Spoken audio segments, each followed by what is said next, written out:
Good Monday morning. It's Memorial Day, May 25th. I hope you've been enjoying the weekend. It's a long weekend with a lot of folks off today. And I want to thank you for finding us here on the Weather Desk. I'm meteorologist Craig Moeller. We do this each and every weekday morning at 9 o'clock here from the 13 News Now studios, and we have a great show lined up for you today. I want to run through some of our topics, and we're going to get into areas seeing some rain right now. Hampton Roads Memorial Day outlook, you know we've got you covered on that. We'll take a look at the beach forecast and the boating forecast for today. Again, so many folks having the day off. We're going to get into the radar here in just a moment. You might notice an interesting smell when it rains. It's a familiar smell. You can smell the ground. It just smells kind of like fresh or different a little bit. You might know what I'm talking about. We're going to take a closer look at that. My colleague Hunter Force has the details on this sensation and why we like it and what causes it. Stay tuned. All right, in addition, there were tornadoes that broke out last week. Friday down in the deep south. We'll show you some of that caught on tape as folks are cleaning up now. We've got the severe weather outlook. There's one area in the Midwest that's desperately in need of an emergency alert system. They've been hit with multiple rounds of severe weather, and they don't have any countywide way to get that information out. So we'll talk more about that. Also, some folks out west are getting paid to let the river water flow. We'll talk about the situations there and how it plays in to the drought monitor. Of course, we've been dealing with drought conditions here. And we have the short work week ahead for Hampton Roads. We'll look into next weekend. It's never too early, is it? We'll look ahead to next week and let you know what's coming up and when this wet weather pattern is going to change up. I want to start off, though, with a live look outside, and you can see this from the Thompson Creek Window Company. Let's take this full. I'm going to step over to the pod where I can manipulate the radar here. You'll notice with this Thompson Creek Window Company sky view, the rain falling right now on, you can see the Elizabeth River there along Nauticus. That's where this sky view is located. And as we take a look at the airport, 77 southwest winds at 14 miles per hour. We do have the rain out there. So let's switch to the live radar. And as we take a look out west of I-95, rain a little more widespread, but there have been some heavier areas of rain. And let's come in. I want to zoom in to the downtown Norfolk area. You can see that rain right now, not super heavy, but the rainfall rate currently for these areas shaded in yellow, right around a quarter inch or so per hour. Most of that lighter green showing up maybe, say, 0.05 of an inch or maybe 1/10 of an inch per hour, but these are moving along. So that's what's right there. Now, as we take a look down to the southeast and into North Carolina, this is more intense. Look at this area just to the south of Riddle, right there at that intersection, NC 343 and Sandy Hook Road. As we take a look at the rainfall rate right there, I can tell you it is more intense.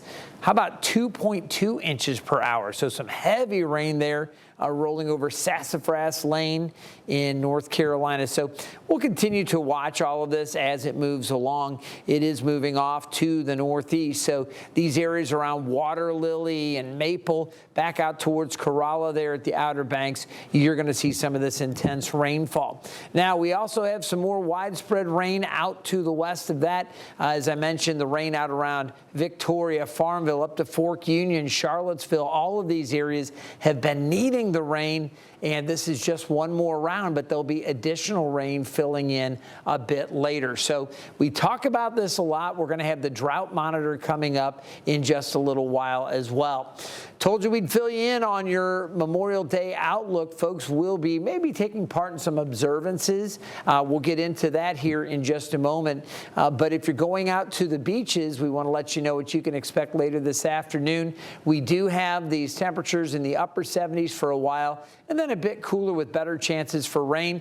We have a high threat of rip currents for the Outer Banks, a moderate threat off the coast of Virginia Beach. So important that if you do get some drier weather and some breaks, and I think we will from time to time, you stay weather aware, you check in with the radar, and listen to those lifeguards. So very, very important. If you've got plans to get out on the water, you can expect Again, I think okay conditions, but it may get a little bit choppy at times just east of Virginia Beach. So we do want to keep folks mindful of that. Now we're going to take a look at the Memorial Day forecast here. In general, we're starting off again with some wet conditions. There are many events that are still moving forward across the area.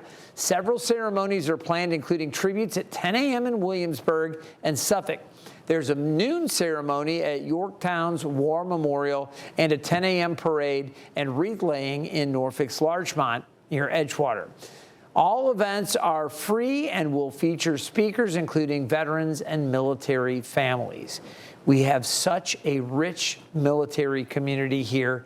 Again, if you're able, I highly recommend going out to some of these observances and ceremonies. They are always so moving, and what a great way to honor those who have given everything for our country. So we thank you to all the men and women.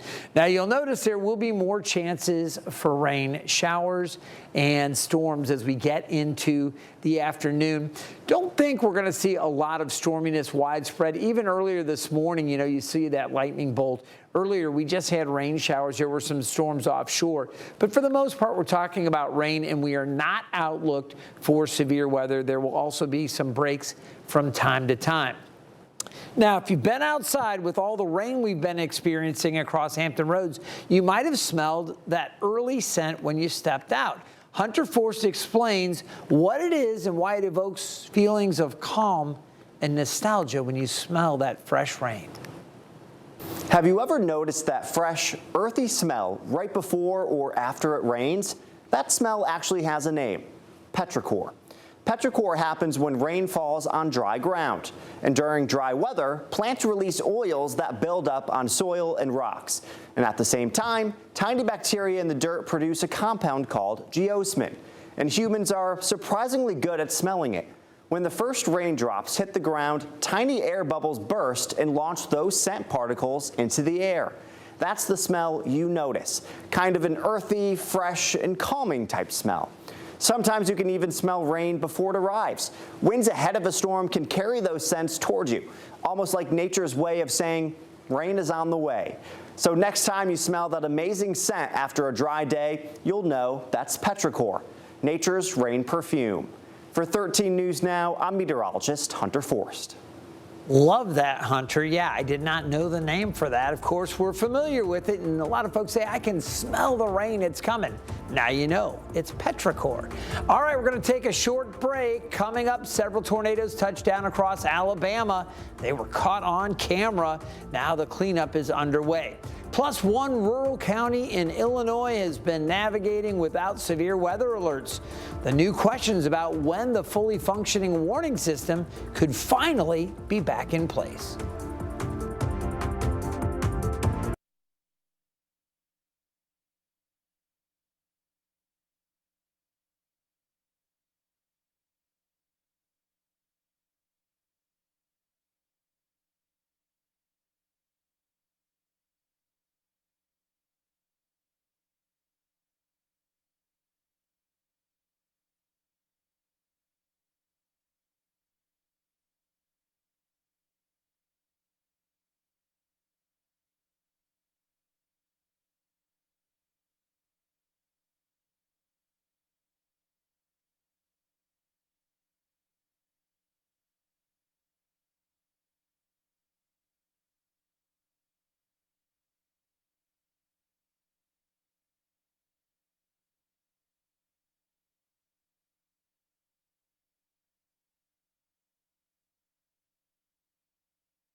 Welcome back to the weather desk. There's a thunderstorm warning right now down in central Texas, and I just wanted to share that with you. Whenever we have severe thunderstorm warnings that pop up during the show, I always like to take time to do that. You'll notice this cell is down to the southeast of Abilene, Texas. It's moving off to the north, and again, that area, Callahan and Coleman counties, and that's going to run until 9:45 Eastern, 8:45 Central. So that's a look at that, and you can see again that cell out there. It's kind of drifting along. There's some development kind of backfilling off to the north, but it's kind of in that area. So we'll continue to watch that and see if that does backfill and kind of extend a little farther to the north. What's going on right now across the south central U.S.? Some more showers and some thunderstorms. Couple flood advisories, but no warnings there. It was a really tough go across parts of the deep south, and I want to take you specifically to the country there in Tuscaloosa County, Alabama. This was Friday. A tornado touched down, and it was all caught on camera. Take a look. Shelly Metzger captured this video as she was driving on I-20, and you can see the tornado crossing the highway. So dangerous. Those tornadoes can toss cars like you throw dice. It's amazing. You can see the tornado crossing the highway there. She says she did not receive a tornado warning until several minutes after she saw the tornado. National Weather Service says the twister was just an EF1 and had traveled a couple of miles. No injuries were reported, but it did cause some minor damage to some homes. Now, 2 hours north in Holly Pond, Alabama, a woman was on her back porch when she unexpectedly recorded video of a tornado in the area. You can see the dark sky and what looks like a funnel between the clouds. Thankfully, no one there was hurt. All right, there is a county that is off to the north, and again, there's Mississippi, Alabama. They're still dealing with some unsettled weather. Hopefully nothing tornadic. I'll show you the severe weather outlook in a moment, but I'm taking you to an area to the northeast of St. Louis, Missouri. Hillsboro, one of the towns in this county, Montgomery County. This county in Illinois has been navigating one of the most active severe weather seasons, and they're flying without a fully functioning alert system. Now, the state leads the nation in tornado touchdowns this year, with 109 already confirmed. Tracy Hinson from our sister station, KSDK, has a closer look at when a new system could be installed. There's supposed to be something wrong with this one, and it turned out it wasn't working either. Fred Ziegler thought surely his old weather radio had quit on him. He's relied on one for severe weather for years. How long have they been out? I don't know. The first consumer weather radio came out in 1968, and up until recently, they worked in Montgomery County, Illinois. That equipment was removed 3 years ago, and due to the host site not being available. For the past 2.5 years, serving as the county's emergency management director, Dan Huff has prioritized fixing the transmitter. That has been my main focus, is trying to get that equipment back up in the air and operational. There's still some legal hoops to jump through, but they're hoping that by midsummer, they'll have NOAA radio equipment up on the towers here in Montgomery County. We are happy to host that site to give our residents and visitors of the county the secure feeling of having this alert system now. Huff is also hoping for grant funding to put up new tornado sirens. There is a couple communities that are still without a tornado siren. The previous grant request was denied. Huff is hoping this year is different. We're looking at $35,000 to $40,000 per unit by the time you get that installed and operational. Huff hopes to get funding for 12. Fred Ziegler says he can hear the siren near his house, but it's no replacement for a weather radio. The weather radio will alert me, and typically in the middle of the night, it seems like. For the time being, residents and visitors will depend on their cell phones to alert them of incoming weather danger. I will tell you, Tracy and the entire staff there, Scott Connell, the whole group at KSDK, they do a fantastic job of covering the weather. But as all of us within our station groups always suggest, have multiple ways to get warnings. It's so important. We have weather radios. All of our meteorologists here at home, we have our updates from our 13 News Now mobile apps. You certainly listen for sirens and other warnings. multiple warning systems, the best way to stay prepared. Here is the outlook across the country. This is a brand new Storm Prediction Center outlook for today. And you can see down around Mississippi, Alabama, there is at level 1 threat, marginal risk for severe storms. We also have a marginal risk here, Nebraska, southeast South Dakota, southern Minnesota, and northwest Iowa. Also northern Idaho into western Montana, and down here in New Mexico and Texas. So a few areas, nobody really going crazy with the threat for severe weather. You can see winds will be a concern. The main concern for these areas. And just again with these thunderstorms, you can see a little bit more. Hail is a concern here in the northwest part of Iowa, southern Minnesota, and into southeast South Dakota, and the Arrowhead also could see a little bit of hail up that way. Now, as we take a look ahead to tomorrow, you've got a level 2 threat. All the threats today, just level 1, marginal risk. Tomorrow, there's marginal and then a slight risk, level 2 there. Also a marginal risk for western parts of Montana. So some beautiful country up there. They have to watch out for potential storms. As we take a closer look at Texas, I just wanted to show you a few of the communities from Del Rio to Sonora and then back up towards Midland, areas just off to the north. All of these areas could see, an isolated tornado. It's a possibility all the way up to Lubbock. So again, not a tremendously elevated risk, but it is somewhat elevated. So we like to stress again, staying weather aware. That's for Tuesday. Wind a concern, and again, wind for parts of Montana, and large hail also a possibility.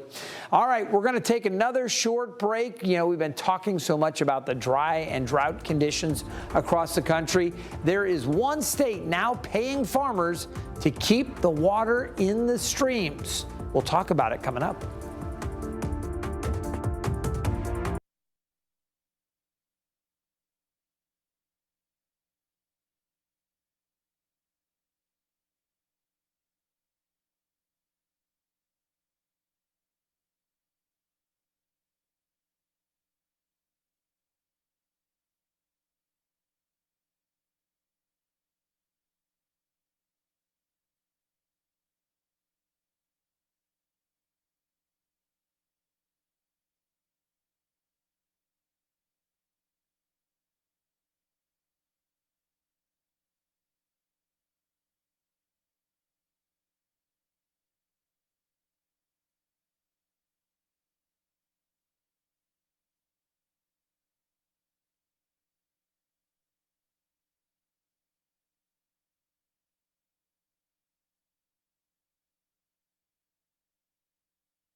Welcome back to the Weather Desk. I'm meteorologist Craig Muller. We're so glad you're with us here today. As we take a look at the drought situation, we've been talking about the rain that we've had. It is a bummer when you've got outdoor observances and parades and different activities planned later in the day. Maybe you've got some family get-togethers on this Memorial Day that you were looking forward to. Yeah, you don't like to have the rain on a holiday weekend. But look, we do need the rain, and we've been talking about this for a while. Severe drought for Hampton Roads, extreme drought to the north. There's moderate drought for southern Virginia Beach, Chesapeake, and right along the state line into northeast North Carolina. It becomes extreme again, the drought from Rocky Mount through Roanoke Rapids, Emporia, Farmville, Lynchburg, Charlottesville, Stanton, all of these areas north. They need the rain. Obviously, they need the rain down across North Carolina. Raleigh out towards the northwest part of North Carolina. Exceptional drought there. So we've been needing the rain, but I want to show you again the southeast, Georgia and Florida, still exceptional drought. Seeing some more exceptional drought across parts of Arkansas. And then as we turn our attention out west, the dry weather has been a big story, and it's come at a bad time. You know, that lack of snow over the Rockies and in parts of the Wasatch and the Uintas, these areas really count on that snow in the winter to provide the water during some of the drier months in the summer. Well, as you can see, these western states are dealing with drier than normal conditions. And in Colorado, that low snowpack is now threatening the rivers and sparking new efforts to keep more water in streams, including paying farmers not to use it. Colton Chavez has more. In an average year, we still have rivers in need, but this year, we're going to see it. Colorado Water Trust says they don't like what they see when it comes to this year's river levels. What we're seeing is the threat of rivers going completely dry. Kate Ryan runs the nonprofit and says it's caused by Colorado's record low snowpack this winter. So this summer, she's asking people who depend on water to share it. So most farming and ranching does pull their water from our rivers, and that water is melted snow. Kate says the nonprofit is offering farmers short-term paid agreements to leave water in the river instead of diverting it to their fields, with legal protections in place so their water rights aren't permanently affected. We also have 25 ongoing projects around the state. And so we are going to be putting water back into rivers this year for sure. But Kate says even that won't be enough to keep things rolling. Even some of those projects that we normally would operate, there may not be enough water to even get down the stream to where we would be protecting that water in the river. She says for farmers already facing a tough season, leaving water in the river might actually pay more than using it. We have a rancher who we've worked with in the past, and he puts it really well. He'll be like, well, you know, some years, he says, my barn is full of hay and my wallet's empty. So yes, I definitely want to do it. For the Colorado Water Trust, they say how they're going to measure success for this year is based on what a select few rivers look like. The Colorado, the Yampa, and even right here at Boulder Creek. And if it works, Kate says she likes what that could look like. Hopefully the types of projects we work on at Colorado Water Trust are great for rivers. And great for both sides. But they're also good for agriculture and the economies and communities that depend on it. From Boulder, Colton Chavez, 9 News. I also quickly want to mention that while we're still a week out, you know, we're getting into that window now for the start of the hurricane season in the Atlantic coming up June 1, where we really do want to start paying closer attention. We always watch, but now we're starting to get into that window where we can get early or even preseason tropical systems. There are no tropical systems expected to develop over the next 7 days. There are a few areas that we'll continue to monitor, but again, for those areas in the southeast that really need the relief from that exceptional drought, tropical system can bring some beneficial rain. You hate to have the destruction with the winds and some of the other issues that come, and too much is not a good thing. But again, we are going to be looking for some more rain. Parts of the country clearly need it. All right, we're going to take one more quick break, and coming up in just 2 minutes, we'll have the work week outlook for Hampton Roads. Stay tuned.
All right, I do want to show you this short work week. Obviously, today, many folks still having it off. We will look for more showers and maybe a few stray storms later this afternoon. The best chances coming during the middle part of the afternoon.